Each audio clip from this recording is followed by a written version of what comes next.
Hey, everybody. Welcome to my monthly live stream with the Thought Leadership Brand Club. We're talking about different aspects of thought leadership. My name is Bobby Omar. I'm a professional speaker by trade, and I'm with a couple other awesome speakers. And I often say, hey, I'm a 5-time TEDx speaker, and I do this and that. And now I have some, super uber TEDx speakers with me. And Drew and Blake I've known for many, many years. And we're going to talk about TEDx, authority building, storytelling, speaking. And and if you don't mind, we're gonna catch up because we haven't talked to each other for a long time. So this is actually a bitter reunion. How are you guys doing? Doing well. This is the part where one of us talks first. Yeah.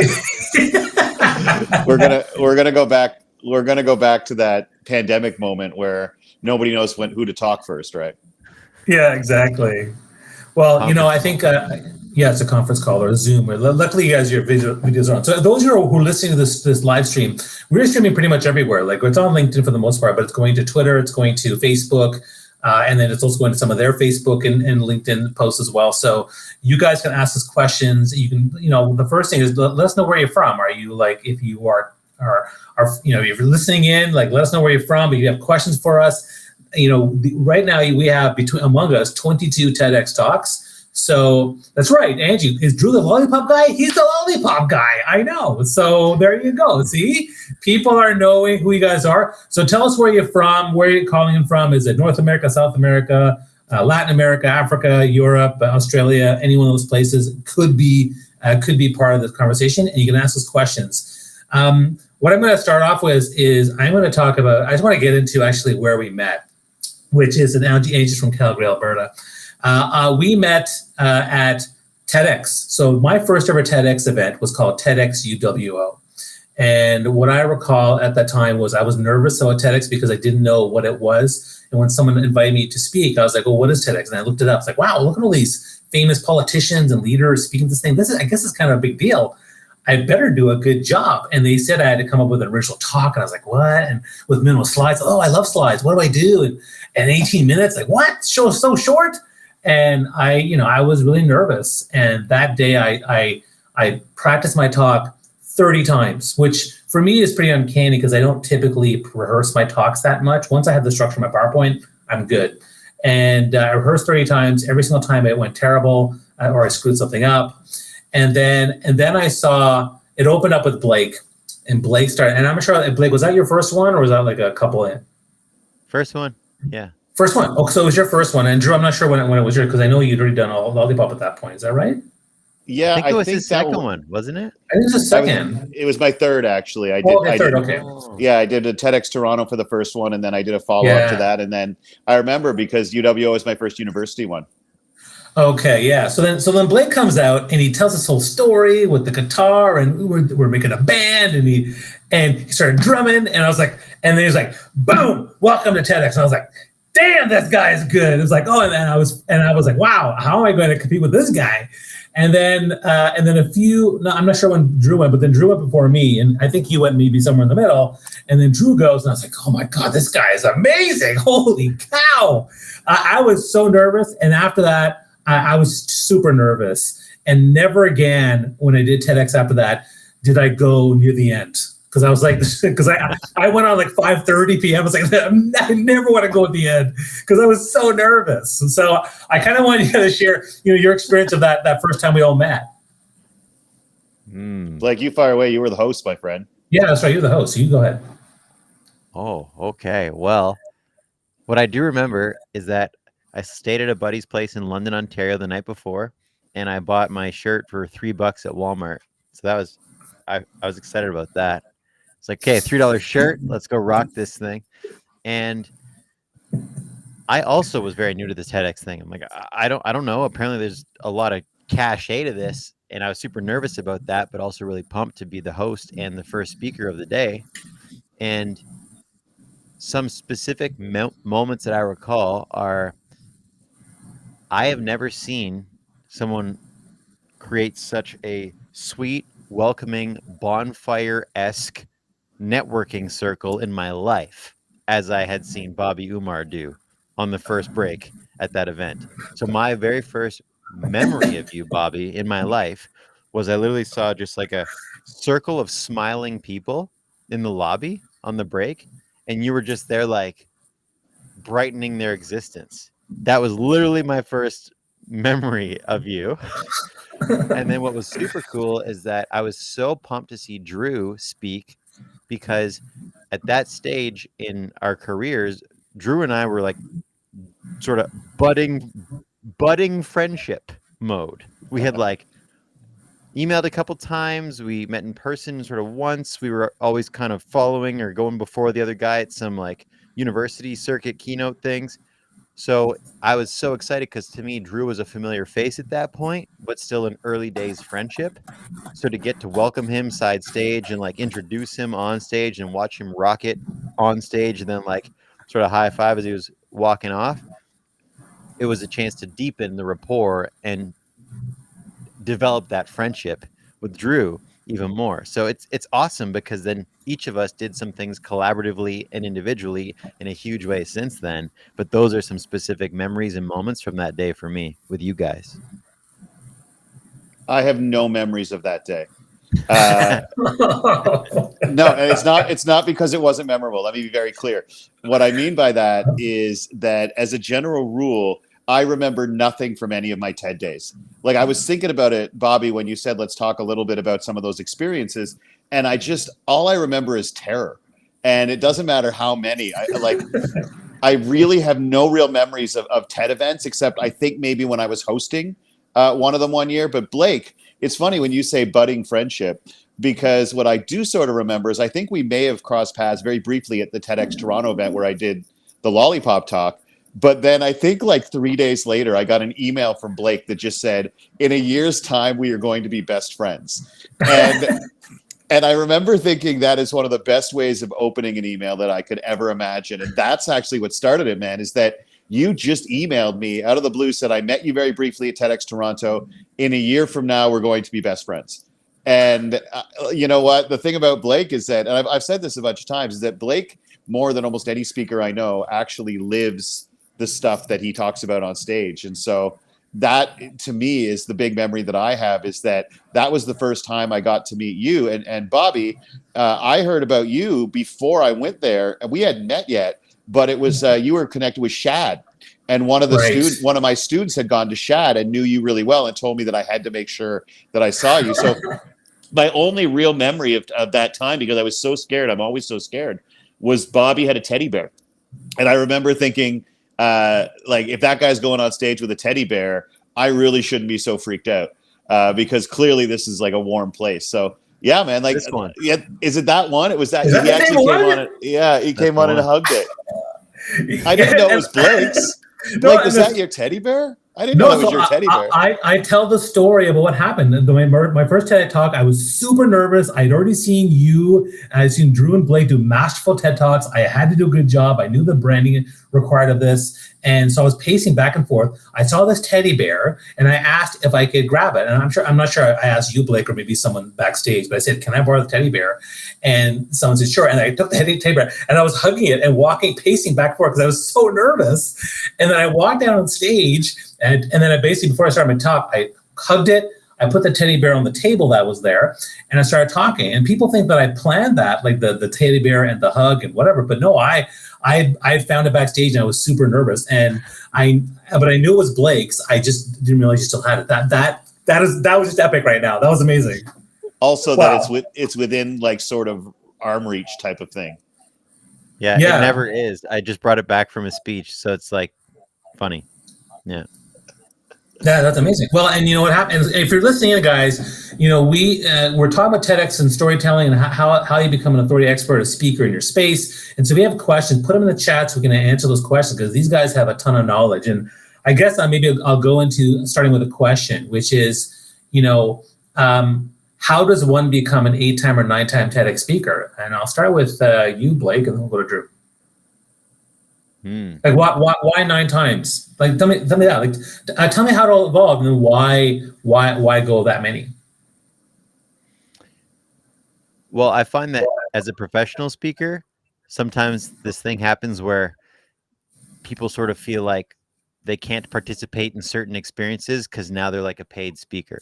So things like speaking competitions or volunteer events, like, well, I'm a paid speaker now, so I'm not doing that stuff. Me, I love an excuse to freak myself out and create new content on stage. So I love things like speaking competitions or like contests, TEDx, because it freaks me out far more than a keynote ever will. I don't know why, it just does. And why 9-time TEDx speaker? I just like you guys. I mean, I keep getting invited. Like I've never applied for any. I don't think you guys have applied for any or many either. And I think for me, it comes down to this distinction between applications versus declarations.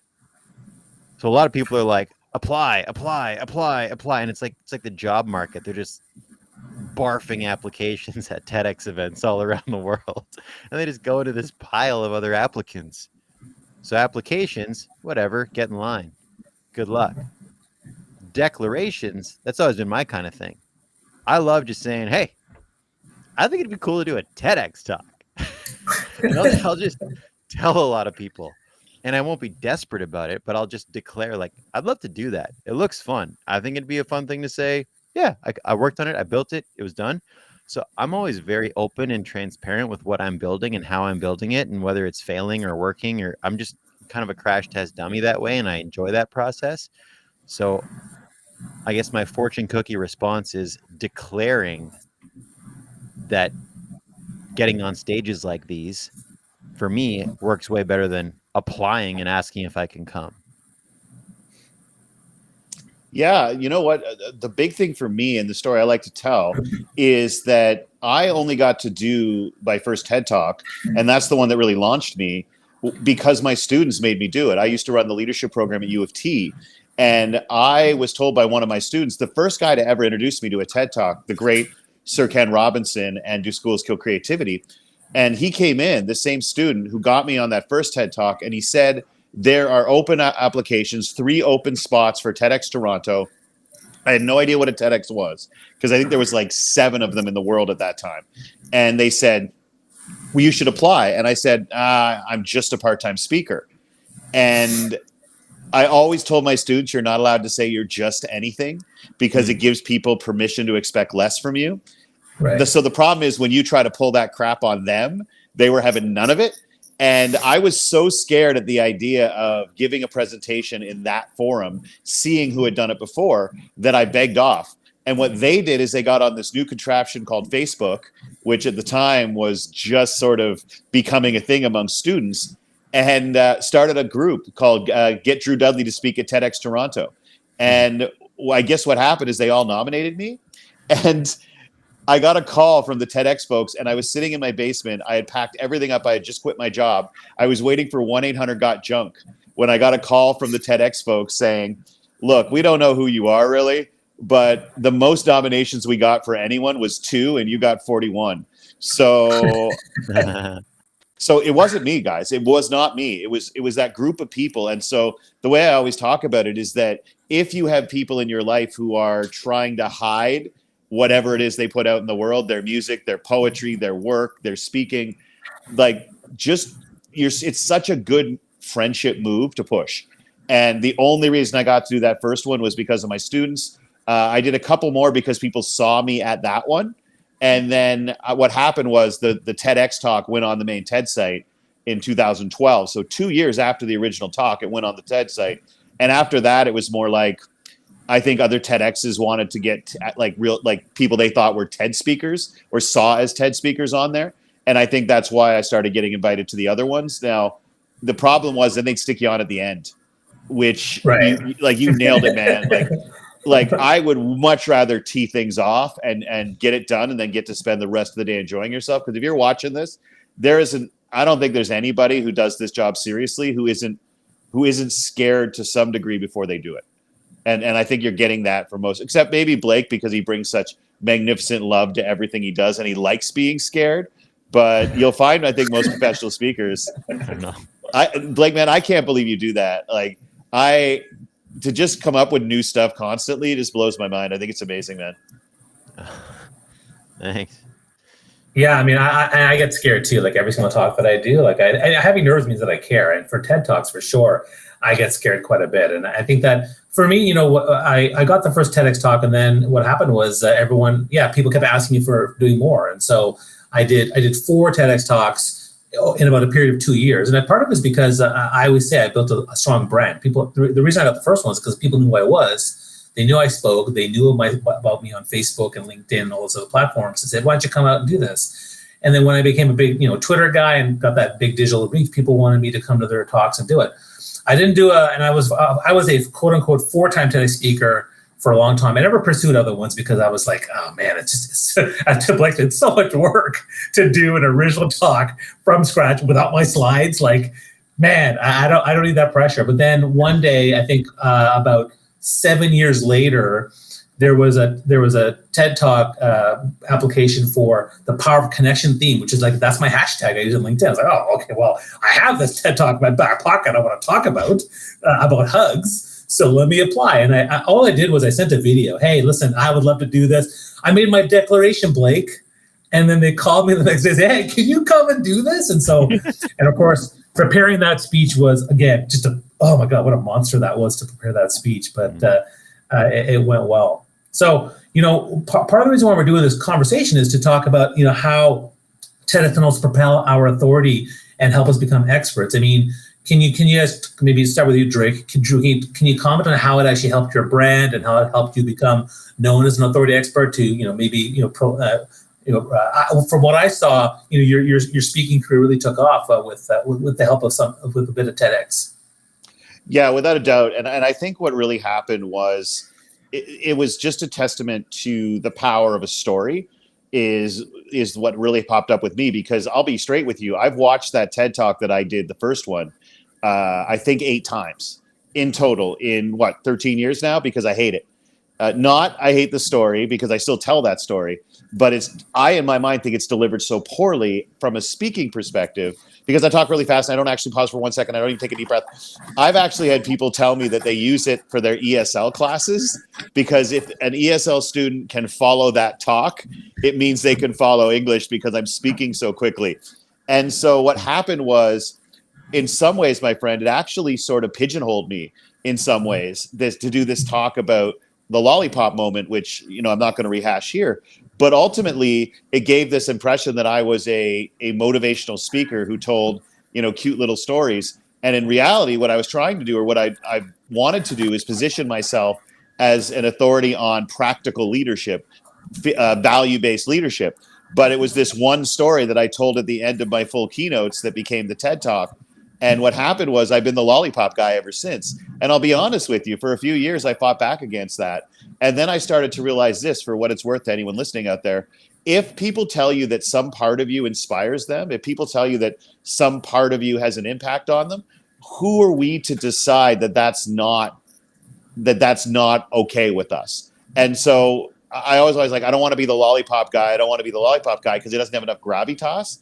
And then what I'm finding is that the type of people who I worried would be turned off because of a lack of gravitas actually responded to a positive story. And so for me, the big push that came back, honestly, off the top, was that it kind of made me feel like I had to be this guy, and people expected real positivity from me every single time. And so you feel like they know you before you meet them. And so it actually created a lot of pressure. It's only been in the last 5 or 6 years that I finally decided I'm going to embrace it. And I really am happy with the fact that I'm known for something. Like, how lucky are any of us to have something with which we're associated, right? Like, you are the power of connection, Bobby. Like, when people talk to me, Bobby Umar, I'm like networked, connected, right? When Blake, it's all about gratitude. And to me, that I think is something worth admiring. And even if you were like, oh, I don't feel like I'm the connection guy, or I don't feel like I'm the gratitude guy, but when I think of those things, I think of you guys. And I hope that that's a compliment. That's fantastic. Thanks, Blake. Blake, what do you think? Well, something that's really present for me right now is, as Drew said earlier, I went to TEDx Toronto because, again, at that time, what year was that, Drew, when you spoke? 2011 or 10 or something? 2010. At that time, I don't know, I'd given maybe like 10 speeches where I got paid, like I really want to do this. Like, this is what I would like to be doing for this A case next phase of of my beer is life. still paid, man. A case of beer is still paid. Right. Okay. So I did 10 and a half at that point, 10 and a half.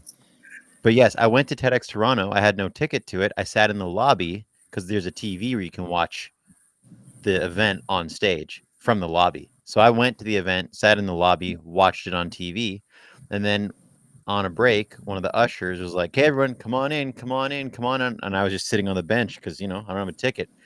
And he was like frustrated with me. He's like, "Come on in." I'm like, "Okay." So I go in. I'm like, "Yeah, all right, I'm in."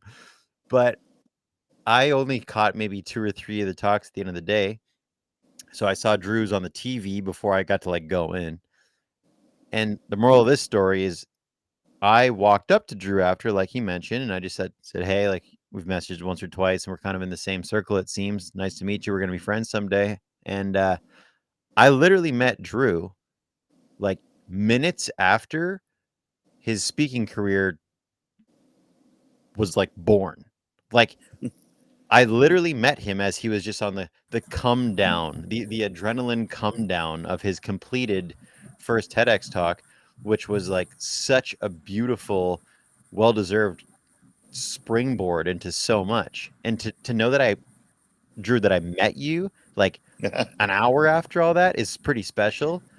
And so I say all that because I feel like with TEDx, everyone's got a different experience of it. I mean, some people, they do a TEDx talk and they are literally Oprah the next year. Other people that give a TEDx talk and then the producers of the event lost the footage, and so they never even get to like use it. And then It there's happened twice. there's like everything in between. So my experience, I relate it to like people with a PhD. For those folks tuned in who've got a PhD, respect to you. I'm never getting one. I just like undergrad broke me. But how many people who wrote their thesis have had someone read it? Like, how many theses get read? Barely any. Whereas a book, if you self-publish a thing that's 14 pages, it also might not get read, but you get a lot of clout when you become an author. Yeah. So with TEDx, I've given 9 of them. No one's ever asking what they're about and how many views I've gotten, which is so interesting to me. Never. What's it about? How many views? Never been asked. And so my TEDx talks don't have like tons of views, and they're all about like similar things, but they're different.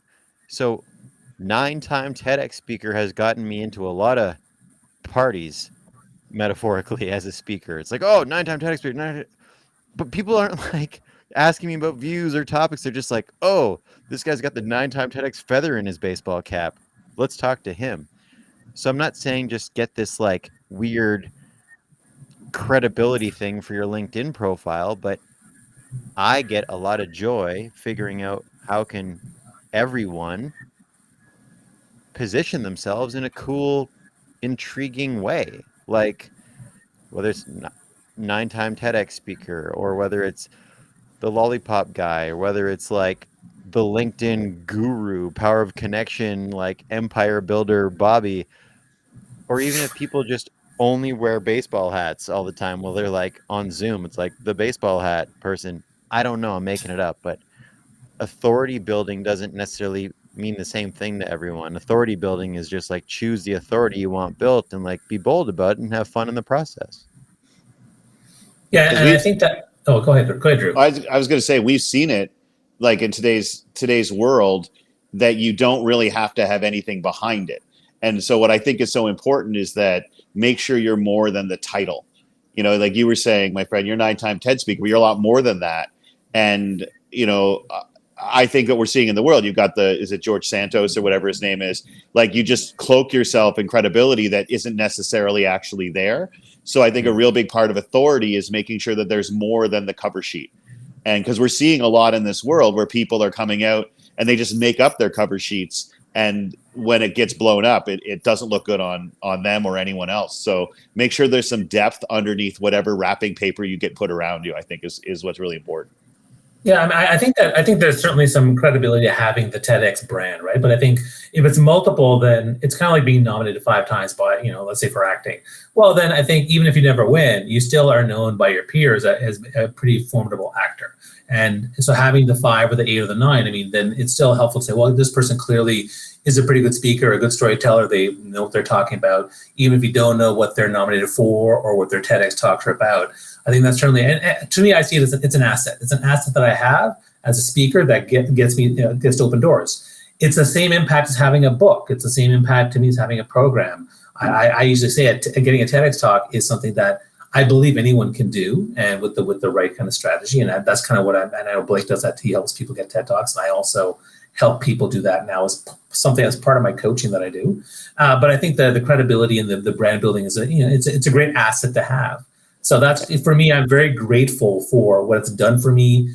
For me, the 2 things that has helped my life as a speaker become more fulfilling has been TED Talks, the multiple TED Talks, and my digital presence, because both of those things have got, when people find out I've happened to follow on Twitter, although they're slowly going away because of Elon Musk. Ever since Elon Musk took over, I had 518,000. I've now lost 20,000 followers, like 200 every week for like a year. It's kind of crazy. But anyway, but still, having all those followers got me a lot of speaking gigs. And having the TEDx talks got me speaking gigs. Now, if I had a series of books, which I don't have, I did the minimum 25-page book on Amazon and I published it. But if I had more books, then that could also help me too. So I think that's why TEDx is really, really great for your brand or building expertise around who you are. And I want to comment to people, guys, if you are listening to this and you have questions, right now the feed, I can't seem to look at the feed, but there were questions. I see feeds on LinkedIn where people are asking questions, but I don't see them in the Restream feed. But if you have questions or you want to share something, by all means, put your comments in the chat box so we can take a look at it. We'd love to actually see it. Blake, what is that? What are you holding up there? Someone who went all in on the author journey. My good friend Drew Dudley. And one of the coolest book writing experiences ever was the way he did it, which is he literally gathered a team of people he trusted at the rough copy stage of development to say, I'm going to write this book. It is daunting and it is my own Everest. So I'm going to get a few people in my corner to kick this journey off. And I got to be there, and it was amazing to see it go from like concept to this glorious piece of literary awesomeness. So I basically just the show and tell guy. I got stuff, guys. I can show you. Hey, I got to tell you, if anyone's watching here, once in your life, you've got to do an intellectual wedding. That's what we called that, because I'm not married, right? So what I did is I got 12 of my best friends together to do a weekend of exercises to work out, to pull some stuff for the book. But mostly we commented, it's my intellectual wedding, because how often in your life do you get to bring all the most important people, your favorite people together? And you usually do it just at your wedding. But because I didn't get married, or I haven't gotten married yet, I just invited 12 of the best minds that I knew up to a retreat.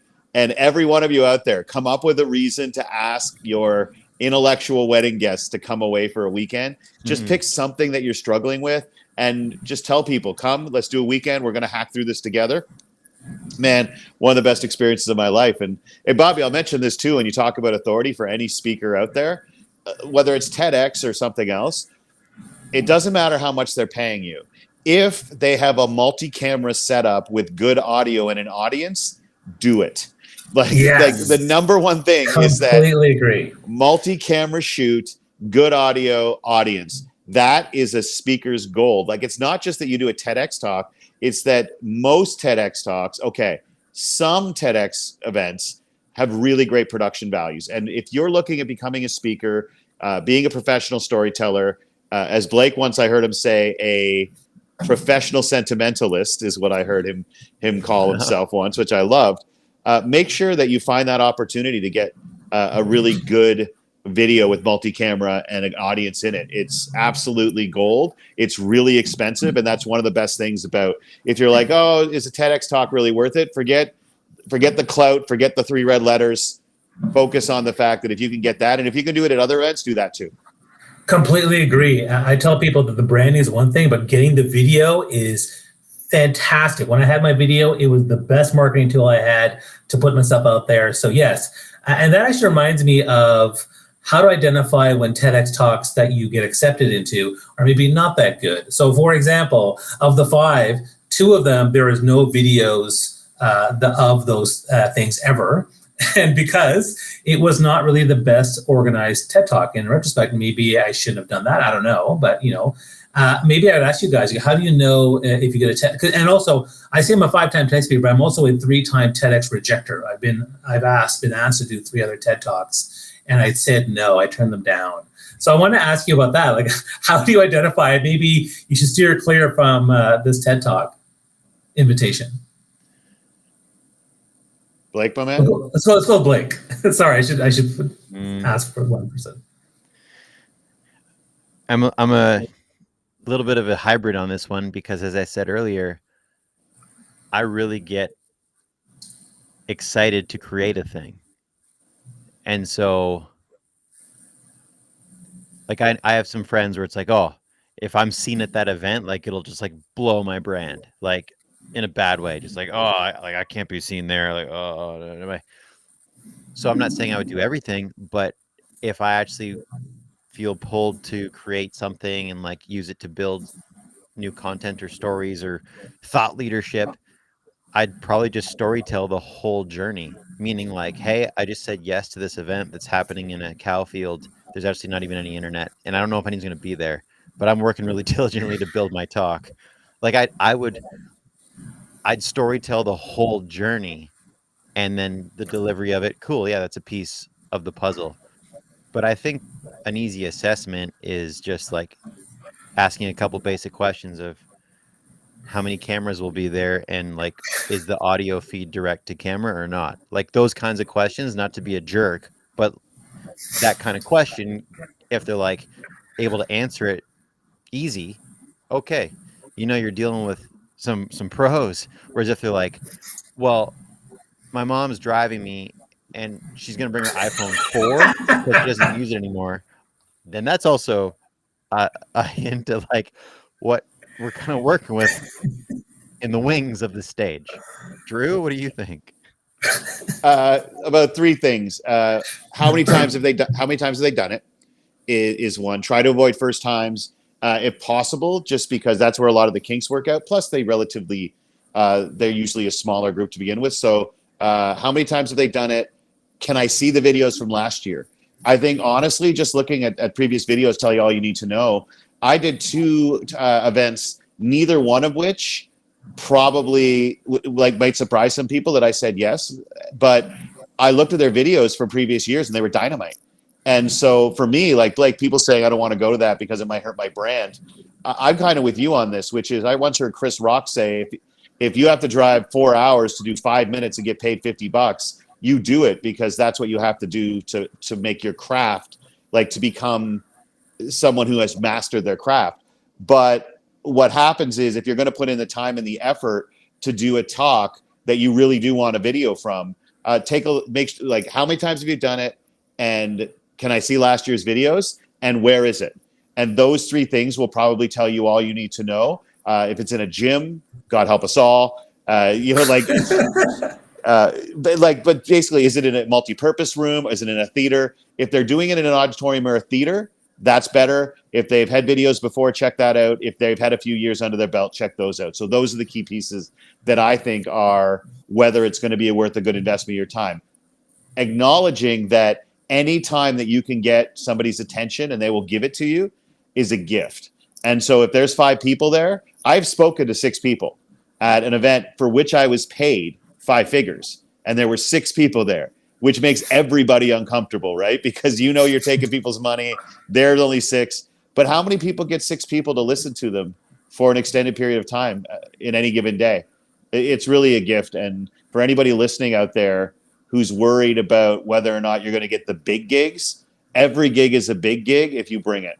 So I know that sounds cheesy, but the attention of 6 people is pretty amazing. Most people in the world don't get that. No, I agree with that. And I think the video question, I think, is a really good one. The other 2 things I would look at is distance before the event. So when I got into a TEDx event that was 9 months away. That was actually, that was one of the best, most organized ones I ever saw. The one that I accepted 2 months before, that also was not as good. And so the timing piece was, and the other part was, their social presence. So I said, do you have a website? They had no website. They had a Facebook page that wasn't working. I was like, okay, this is a little bit scary. So those are two things that, and then I wanted to comment on your point about, the show must go on. I'll tell a little story, which is, and I'm going to segue into storytelling in a moment. The show must go on. I once directed and produced a show of Pirates of the Penzance. Okay, and I actually was playing the Pirate King in this thing, and I was the director too. And we had this great production, and we decided to do a Friday matinee, hoping that maybe we can encourage seniors in schools to show up. But through our own disorganization, that didn't happen. There was 14 people in the audience in a theater of 450 people. And we had a cast of 35. And so there's more of us on stage than there were and we're like, okay, listen, guys, it doesn't matter. These people have paid for a top-notch performance. Let us go and give it our all because the show must go on. So I just wanted to share that quick story. And there are a couple of questions that are coming up here now. We have Joey Himmelfarb. Who are your speaking heroes? And I'll let you guys think about it, and I'll actually go first because I saw the question for a while, so I had time to think about it. Two of my speaking heroes, number one is Gary Vaynerchuk. I just love his energy and the way he talks on stage and keeps it real. I also love his passion for kindness and compassion, empathy. I think those are two things that I strive to be as a speaker. That's one that really gets me. Another one that I love is actually my mentor and a fellow speaker, Ron Tite. I'm gonna shout out Ron Tite, man. I just think that I've always wanted to be funny on stage. And when I see him on stage, he's really funny. And then the first time I saw him, he was hilarious. I wanted to be like that too. I was like, listen, I want to be like you. That's who I want to mentor me, someone who I want to be like. That's what it is. And then the third one I'll say is Malala Yousafzai, because there's such great power and vulnerability. And the way she talks, even though she talks, very calm and steady, but gets very vulnerable and very heartfelt, I find that to be just incredibly inspiring. And that's kind of how I like to be on stage when I do vulnerable storytelling. So that's my thoughts. Blake, how about you? One is really coming to mind. Maybe I'll get a second shortly, but the one that really stands out to me is a speaker who he spoke at my first day of training as a residence advisor when I was a third-year university student. It was like night one, moment one training. I'm like, okay, this is my new job. I'm excited about it. Let's go. And some of you guys might know him a little bit or a lot, but this guy's name is Tony Conte. And speaking is not his full-time profession, but he speaks a lot in the circuit in the university college space. At least he used to. And he just had this thing about him where he opened up the speech by just pulling a chair up. He sat in the chair and just kind of looked at all of us. There's about 100 of us in the room, and it was like 9 p.m., so it was kind of twilighty. It was just a good vibe. He just pulled up the chair and he just sort of shared his intention. He kind of just looked at us and he's like, here's my intention for tonight. And it was just thoughtful and cool, and we all kind of leaned into it. And then he put the chair off to the side, and he just brought this phenomenal hour of hilarity and comedy and sincerity and wisdom, and 19-year-old me was just gripped by the whole thing. And then he kept showing up at conferences that I was going to as a student leader. He was sort of on that circuit at that time, which each of us have now been on. And so he kept showing up. I'm like, man, this guy, he kind of just felt like a bit of a lighthouse to me, where every time he showed up, I felt like my world was just better having heard him speak. And the way he spoke, I really resonated with, because he was just really down to earth, casual, similar on stage, off stage. It wasn't a thing he put on. He just sort of walked up and was himself. And then when he walked off, he was still himself. So that's my one instead of two. That's fine. How about you, Drew? I'm going to admit something here that I hope doesn't come off wrong, but I don't have any. I don't listen to a lot of speakers because I find that, and I think this is the nature with a lot of people, is that when you watch other people, I know that people will say it's how you get better, it's how you pick up things. My problem is I start questioning who I am, and how I'm doing it when I watch other people do it. I do not like watching other people speak. I find it uncomfortable. I find that I start to judge myself. And so anyone who I would call a speaking hero is not because of their speaking. Blake is one of my speaking heroes because of the way he behaves when he's not speaking. And so like I've always talked about that, that's a reason I look up to you.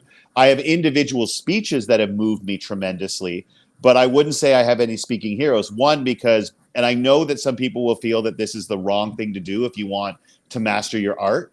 But I find that the more I watch other people do what I love, the more it drags me away from my authentic way of doing it, because I'm trying to emulate things that I think work for them, as opposed to simply focusing on what works for me and staying true to who I am.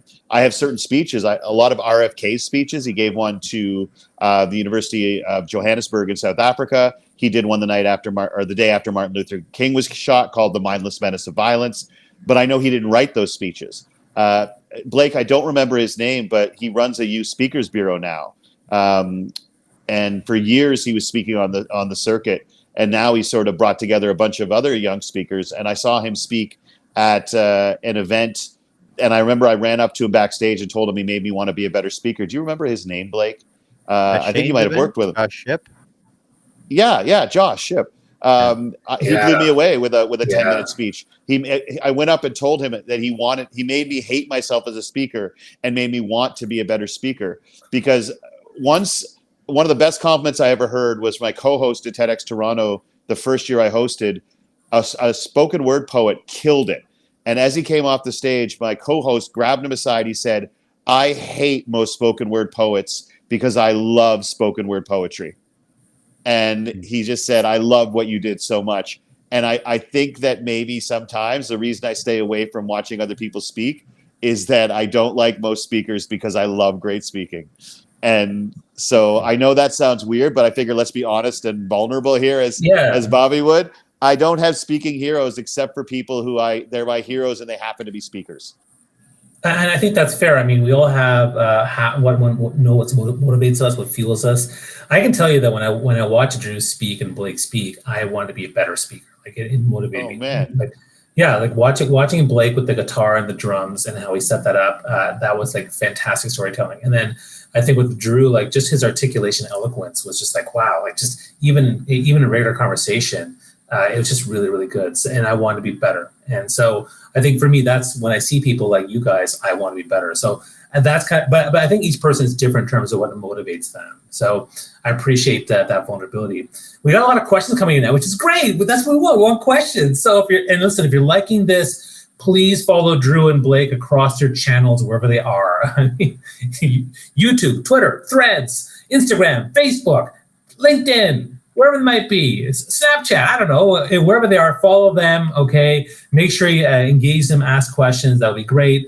If you like this to me is a great live stream, so you can share it on your channels as well, because the live stream will always be there on my LinkedIn profile. Another question came up is, what are the best way to find talks since TED kind of hides them?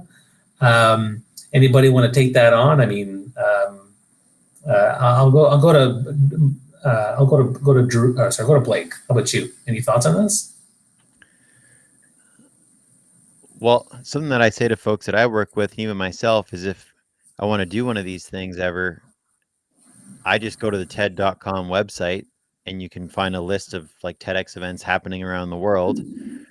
So if you just take 30, 45 minutes one day and kind of cruise through that list, that resource, you can click around, and some there's dead links and old websites, and others it's like people that are literally months away from putting on their show and they need speakers yesterday. So that's like a straightforward, practical, tactical approach. But then my whole thing is around, okay, yeah, it's one thing to know where opportunities are. It's a whole different sport how you show up to be chosen to participate. Because like even all the businesses out there where you can like have a speaking coach or people can get you booked, that's awesome. And everyone gets those same lists. It's like everyone just gets fed like lists of bureaus and conferences. So I think the magic is in how you just are as you engage in the journey of getting a no thanks or a, yeah, we've chosen you. So here's a little sidestep. It's related to TEDx, but any speaking opportunity for that matter. I think I said this to Drew one time. When people go to my website, in my youth speaking world, I have an agent in that side of the speaking business. So they go to my website, they fill in the form, it goes to the agent, and I get like a CC'd email of like, someone has inquired about Blake. So it's just like a survey thing. I don't have to do anything with that. The agent handles it. I might get booked, I might not. Anytime I get those and I catch them, in the moment, because otherwise I won't do it, I'll forget. In the moment, I get out my cell phone and I make a video to the person. So let's say Bobby's looking for speakers and wants to book me maybe. So I see, some guy named Bobby Umar just filled in a form. I'll get out my iPhone and I'll be like this. Literally, okay, it would be here if this was the moment. I'm like, hey, Bobby, my name's Blake. I see that you went to my site, maybe checked it out a little, filled in a form, just wanted to actually put a face to the name. Hello, I'm a human. This is not AI. Just want to say thanks for making the time. You're probably like shopping around for speakers right now. If I'm chosen for the opportunity, amazing. It's going to be epic. If I'm not, perfect. There's tons of amazing speakers out there. I'm just in the middle of organizing my basement studio, so I should probably get back to that. If you don't think the hat's professional, we're probably not meant to work together anyway. Love this hat. And just have a great day. My teammate Brandon will take it from here. Talk soon. I send that stuff. And every time I send videos like that, I basically get the booking because they're like, no one else sent us something like that. And it's so easy to be human when the world's going robotic. That's good. Yeah. That's awesome. That works. I did some R&D with Blake, rip off and duplicate. I also understand that you never steal ideas, you benchmark a best practice, but Blake hit it on the head there. Mark, in terms of your question, I'm not sure if you mean how do you find where the TED events are, or like how do you find individual talks? I think Blake hit it on the head for how do you find what TED events might be out there. If you're looking for specific talks, there's what I do is I just go to all the lists, right? Like top TED or you just Google top TED Talks on leadership, top TED Talks on, hell, I'm on the list of the 10 worst TED Talks ever given. There's a magazine that did that too. So I love doing it that way. And every single year, I think that I try to look around commencement address season in May and type in 2023, 2024's best commencement addresses. I love looking at commencement addresses because they're 20 minutes long. And I love the atmosphere, which is I want to help you people in this room be better and have a better life. And to me, that brings a perspective out there. So just in case that's what you were asking, my friend, that's how I find my favorite talks is every year around commencement time. I simply type in best commencement talks of this year, which will lead you to certain people where you can go find other speeches of theirs and so on and so forth. Honestly, I'll just type in a topic sometime on TED.com. See what pops up. And if you know what talk you're looking for, obviously you search for it. So that's why I was thinking you might be thinking about how to find good talks. That's how I always go about doing it. I basically crowdsource from other people. And I'll just share two things. One is that, if you're really looking for these things, it takes some work. So if it's not available on the TED site, you're going to have to do a little bit of more searching and talking to people and finding out stuff and inquiring. And I'll give you a little story. I was working with a TEDx client recently, and she was like, she did a search on TED.com, found most of them were dead ends, nothing really happened. I said, okay, well, let's just do a little bit more here, do a little bit more, like, where, and she was only looking just where she lived. Like, okay, let's do like a 30-mile radius here. What's around here? Just start doing a little more digging. And next thing you know, she reached out to a bunch of places, and now she already has two opportunities, one to be in the team and the other one to actually potentially do a TED Talk next year. So the digging and the relationship building goes a long way. And that's the second thing I want to say is the secret trick, which is don't search for speaker applications or TEDx speakers. Search for seeking volunteers. So if you look for organizations that are trying to seek volunteers to join their team, then you can actually just find out by being part of their team. And maybe it's not this year, maybe it's next year. Build a relationship, be part of the team, be a volunteer, help them out. And then longer term, you can get a TED Talk because you've built that relationship. So that's kind of my take on that. Now, I don't know how long you guys are going to stick around with us today, but I booked these guys because they're both busy guys, and we're all busy. So I do want to quickly talk about storytelling, because I think storytelling is something you two do very well. It's something I'm very passionate about as well, and I think I do well too. But actually, I'm going to start with a question, because there's a great question about this. I love this question. Given the cultural context where we are in today, what do you guys see as the most resonant stories that are connecting most of people today? What are we craving? I love that question. And so thank you, Michael, for that. Would anybody like to start with that one? I'll grab this one. Sure. You know, the first question I ask whenever I'm been asked to put together a presentation is, I ask, what are they afraid of? Because there are three things, if you talk about them, people will listen. Things that make them angry, things that make them scared, and sex. So if you talk about those three things, people will listen. The third one, I don't really have a lot of reasons to ever bring that up. But things that make people angry, things that make people scared, they will pay attention if you tell them stories. Now, what you get to decide is whether you're going to be a politician or a speaker. Politicians add fear to try to win. And I think leaders try to remove fear so that people can succeed. And so you get to decide, once you identify what is this audience afraid of, you get to then decide, what can I do to make them less afraid? And I think that people are seeking stories that address their fears and how they can become less afraid. In the TED Talk that I did first, I knew people were afraid to call themselves leaders. And so I asked myself, what story can I tell that will make people less afraid of that? So I think it's always the best bet to sit back, look at your audience and say, what are they afraid of and how can I make them less scared? And that's where you start with your stories. I love that part, because often when I talk about personal branding, I talk about your target audience, understanding their pain points and what scares them, what are their questions. So that's a great way to get going on that. Blake, what do you think? Oh, I guess this is the finale. I got to make it sound good.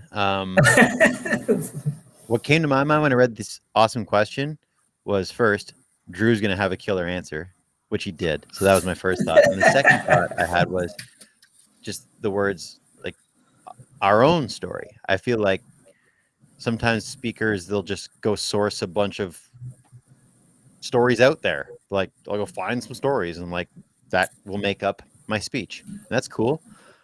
Whereas I think if we tell our own stories effectively and in a way that is relevant to the audience, not just us saying, so this one time, I find, for me anyway, that's the stuff that really resonates when I'm in an audience, when I'm hearing someone on that stage tell me their story, their experiences, their world. And truthfully, I sometimes find the simpler, the better. Like, people who went to Neptune twice in a day and came back, like, sweet story, but it's kind of tough to access and relate to.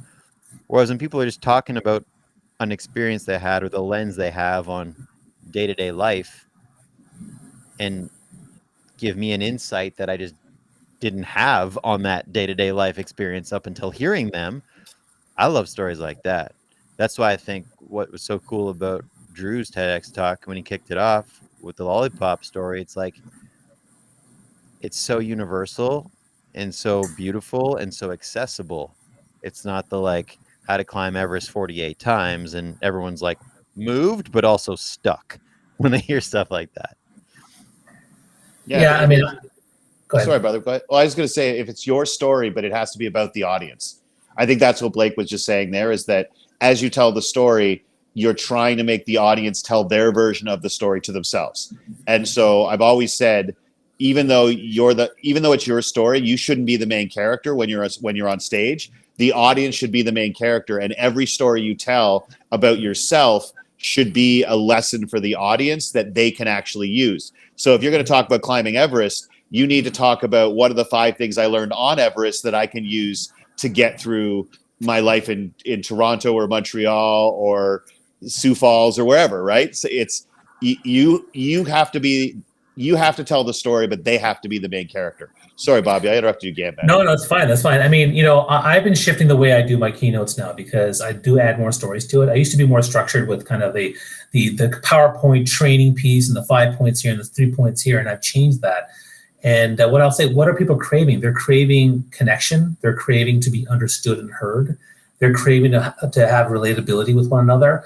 And they're craving to be understood that they're all struggling. Everyone is struggling in some way.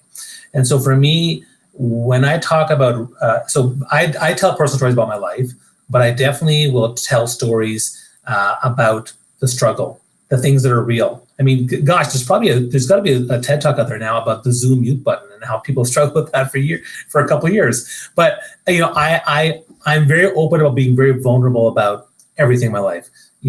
Feeling like a shit parent, feeling like shit body image stuff, feeling like my diabetes and binging is out of control, feeling like I can't please my parents, feeling like I don't know how I'm going to handle this cross-cultural marriage I have with my beige kids and all the intersections that we're dealing with. And I do that on purpose because I know that vulnerability storytelling is what really creates deeper connection, understanding. And the person in the audience that's struggling will say, yeah, you know what? This person gets me because I struggle with that too. This person understands me and I can relate to them, and it's accessible as somebody that I can listen to. And so for me, those types of stories go a long way. And that's why I think they're so important. So I do appreciate you guys sticking around with this long. I'm not sure if you guys want longer. There are other questions, but if you guys have to go, you got to go. I do want to answer another question that's here, which is... I need to go, but I don't want to go because this is so beautiful. I just want to stay in this road trip. No, I appreciate that, Blake. But if you gotta go. Like I'm totally, if you have to go, then that's totally fine. But yes, I do need to hop. Part of my story is feeding children tonight, so I'm gonna go do that. Yeah, no worries, Drew, no worries. Bobby, being with you both on this has been so cool. Time warp and the present all at once. You make my heart feel bigger, brother. Yeah, thanks, Blake. Good to see you, brother. Thanks, guys. See you later. And usually that's just my diet that does that. See ya. All right. So thanks, Blake. See you later. Make sure you follow him. All right, let me get to this question. Do you believe that AI and technology will have significant influence on the future of TEDx talks? If so, how do you foresee AI enhancing or changing the way speakers and the audience interact with these presentations? Wow. That's a doozy. I'm going to give you the 3 best words in leadership I've discovered. I don't know. Because I'll tell you, if you don't say I don't know, one day you will demonstrate it. I honestly don't know. I know they're going to, because I'm sure there will be TED Talks AI generated, and that will be a TED Talk. Like, if there hasn't already, there will be a TED Talk on how this talk is entirely AI. How else? I don't know. I don't think we know anything about AI. I think the people who know the most about AI know they know the least about AI. So I'll be straight with you. I'm fascinated by how, but I hope this isn't a cop-out. I do not know. It is not something on which I have enough authority, I think. Bobby, you? Yeah, I mean, I've had experience with AI, and I've certainly been leveraging it for my work and my brand out there and content. But what I'll say is that you're right. There's so much here. The people who are experts know 10%, and the rest of us know 0.1%. And that's why they're experts. And what I'll say is that, there's nothing, when it comes to AI, nothing compares to in-person, in-touch experiences. And so the truth is that even though there's an ATM, I still enjoy going to the bank teller, even though there's very few of them. I still enjoy that more than the ATM. And even if there is AI speeches and things like that, I'm still going to love being at a real event with real people on stage talking about real stuff in their own human experience, as opposed to the AI doing it. So for me, that's always going to be something that I think is still going to be, it's still going to stand out. Compared to the ones that are like that. And, the things will change, but I'm not sure how. You know why AI can never really be as good as live is because to create the best stuff, the most amazing speech, the best story, the most incredible music, you have to be broken or get as close to being broken open as you can. And so I don't think that AI has the capability to be emotionally broken. And listen to Jagged Little Pill and then listen to everything else Alanis ever made and tell me that being broken doesn't change the art that you create. And because AI cannot be emotionally spent, can't be emotionally empty, can't be betrayed, can't be hurt, can't be jealous, I don't think it can ever create the same level of speaking and art that a real person can. Because I think you have to get as close to cracked open as possible to create what you really will. I know that if I'm going to create my best stuff, I have to come as close to being broken as I can take myself. And if I don't create new stuff, it's because I can't take myself there. And I don't think AI can do that. Yeah, no, that's great insights. And again, thanks to Blake for being here, and Drew, thanks also for being here. This has been really great. For those of you who don't know, this is brought to you by the Thought Leadership Branding Club, and basically, I'm big on thought leadership now, and so I talk a lot about that on stage as well as on LinkedIn and everywhere else. And for me, thought leadership is about building your speaking, your storytelling, building your relationship building your mindset and confidence, building your digital presence, and having a strong personal brand. And so we have a membership community where we have weekly calls. We have a call every Thursday, Friday. We bring in guest experts. Tomorrow we have Rob Gilbert from Toronto is going to talk about avoiding icky sales tactics. And then on Friday, Joshua Lee's going to talk about AI, which is going to be interesting. So if you want to learn more about what the Thought Leadership Brand Club does, let us know. Check out this is streaming from our main company page on LinkedIn. You can learn more about it. Drew, tell us what you're up to next, and where people can follow you, or where you prefer to be followed. DrewDudley.com has got all the links. I'm at Day One Drew on Instagram and I guess on Facebook. I don't have X/Twitter anymore. Sorry, Bobby. I'm one of those 40 or 25,000 people you lost, but not you didn't lose me. X or whatever the heck it's called lost it. I feel What great symbolism for how the world is working. When you look at the history of Twitter, it's like little bird, X. So I think it really kind of captured how the world is working. DrewDudley.com is my place. And the rest of the fall, man, I'm just getting back in the swing of touring. So much time away from home, so many awesome opportunities. So like you and I are both, you can tell the hotel stuff behind us. We're doing our thing. Yeah.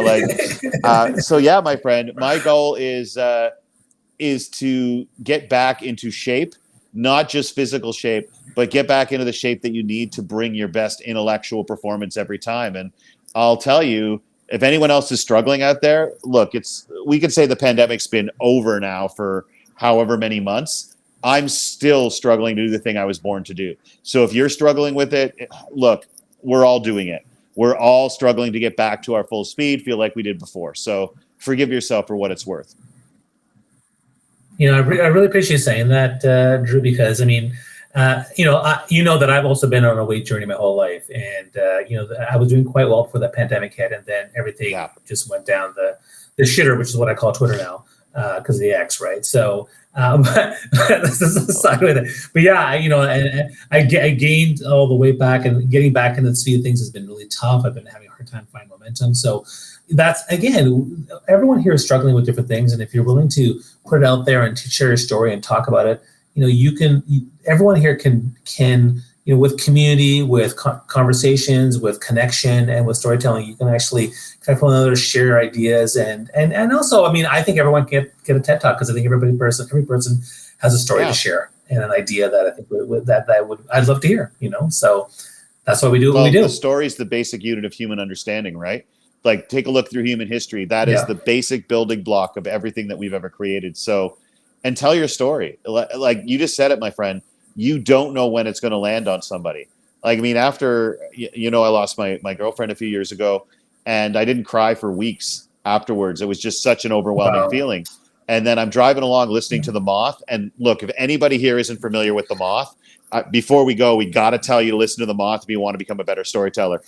But there was a woman who was telling a story, and one of the lines in the story was, "Grief is just love coming face to face with its oldest enemy." And I had no idea that I needed to hear that. Wow. It broke the dam. I pulled over. I cried for half an hour, because that person told a story 2 years earlier. She had told that story, and now it was on the podcast, and it helped some guy driving through Idaho.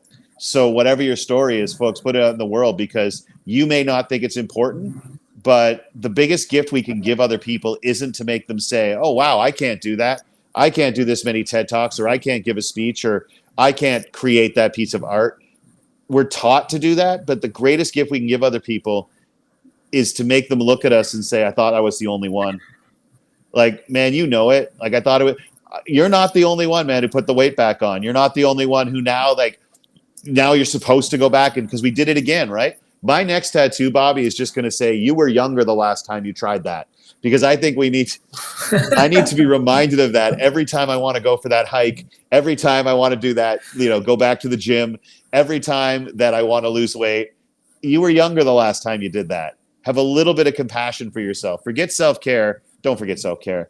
But self-compassion will overcome most of the stuff that beats us down, man. I love this. It's turning into a more vulnerable, deeper, on a deeper, darker live stream. This is good, and I appreciate it. Listen, thanks everybody for listening in to us. Feel free to follow us, ask questions. Drew, thanks so much for your time. And if you have any follow-up questions, guys, just tag us, and we can maybe see your questions afterwards. Thanks so much for being here and being part of this live stream. So long, everybody. Take care.